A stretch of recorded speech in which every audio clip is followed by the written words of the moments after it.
I got so much motherfucking design on right now. Break it down, bring it back, make it clap. I got 3 old thoughts, new block, where that thing. Bitches on my line, and you know. A few moments later. Assalamualaikum warahmatullahi wabarakatuh.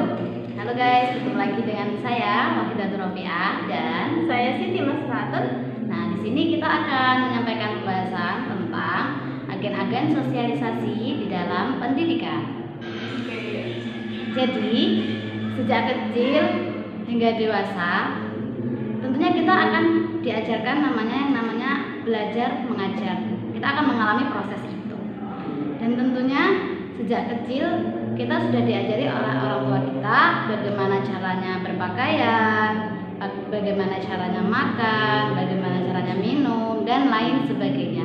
Hingga pada akhirnya ketika kita beranjak dewasa, kita akan diajarkan bagaimana caranya tata krama atau berperilaku yang baik sesuai dengan aturan-aturan dan norma-norma yang telah ditetapkan di masyarakat. Nah, secara tidak langsung hal itu sudah mengajarkan atau menjadikan kita tahu bahwasanya itu namanya adalah bentuk dari sosialisasi. Jadi apa sih sosialisasi itu? Oke, menurut kamu nih Mbak, apa sih sosialisasi itu? Oke, jadi gini, kalau menurut saya sosialisasi itu merupakan suatu proses interaksi atau suatu proses penanaman nilai kebudayaan baik dari masyarakat maupun dari agama kepada satu individu ke individu yang lain dalam suatu kelompok atau masyarakat, seperti itu ya.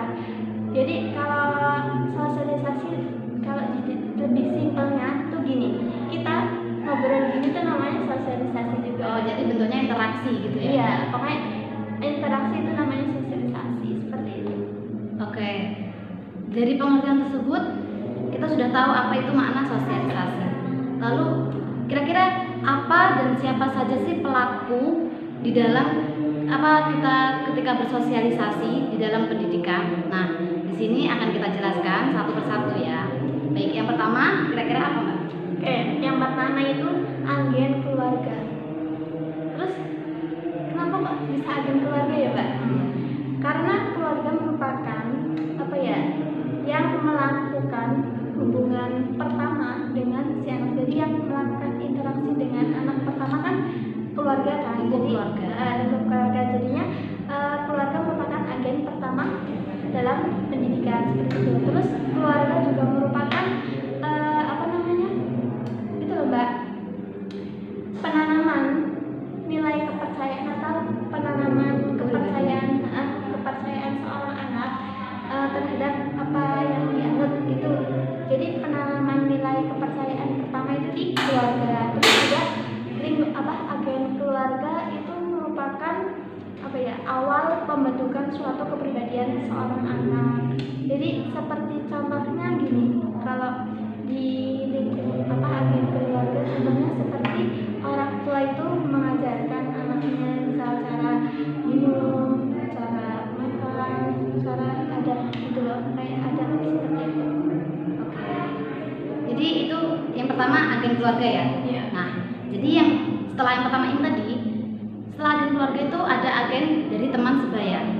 Jadi teman sebaya itu merupakan pengaruh kedua setelah keluarga, di mana teman sebaya ini nantinya akan sangat berpengaruh ketika kita menginjak masa-masa remaja, di mana di situ kita akan lebih senang untuk bermain, bercanda, dan bergaul dengan teman-teman sebaya kita. Nah, jadi seperti itu.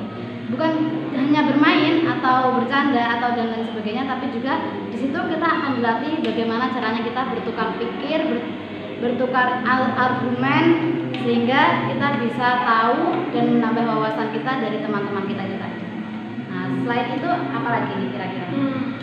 Selain tadi keluarga sama teman sebaya, sekarang ada agen di sekolah. Kenapa kok dikatakan agen di sekolah? Soalnya gini, sekolah itu merupakan agen sosialisasi atau tempat sosialisasi yang lebih luas daripada keluarga dan teman sebaya. Jadi sekolah itu memiliki tempat atau lingkungan di mana semua orang itu ada dukungan buat semua orang itu bisa belajar atau mengembangkan keterampilan dia, mengembangkan bakat atau mengembangkan keterampilan seorang tersebut seperti itu. Jadi kalau menurut saya contoh agen yang di sekolah itu seperti seorang guru itu melakukan interaksi dengan para siswanya dalam kegiatan belajar mengajar. Itu sudah termasuk agen sosialisasi di sekolah, di dalam sekolah seperti itu. Oke, lanjut ya. Jadi selain keluarga, teman sebaya, terus lagi sekolah, nah ini nih yang sangat berpengaruh yaitu media sosial. Benar sekali, Nah, karena itu pengaruhnya banyak banget, baik dari sisi negatif maupun positifnya. Karena di media sosial itu kita banyak mendapatkan informasi-informasi terkait berita, terus informasi tentang artis-artis dan lain sebagainya, viral, nah hal-hal viral seperti itu. Jadi sangat berpengaruh sekali dalam proses sosialisasi dalam pendidikan. Apalagi di era sekarang ya Mbak. Ya, yang sangat marak banget. Budaya-budaya barat itu sangat berpengaruh negatif banget dalam kehidupan kita saat ini. Jadi agen sosial yang keempat ini itu banyak hal negatif dan positifnya, tergantung bagaimana kita mengambil kebijakan untuk mengambil dan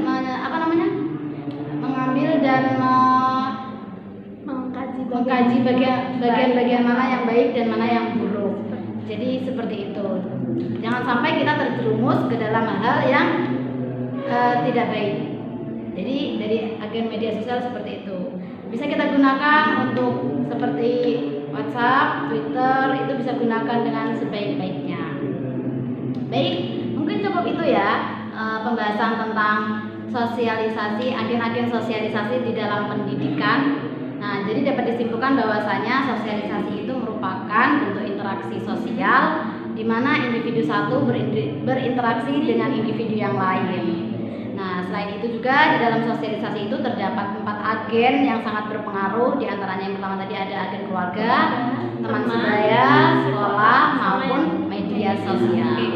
Oke, ini cukup sekian yang dapat kami sampaikan. Kurang lebihnya kami mohon maaf. Wassalamualaikum warahmatullahi wabarakatuh.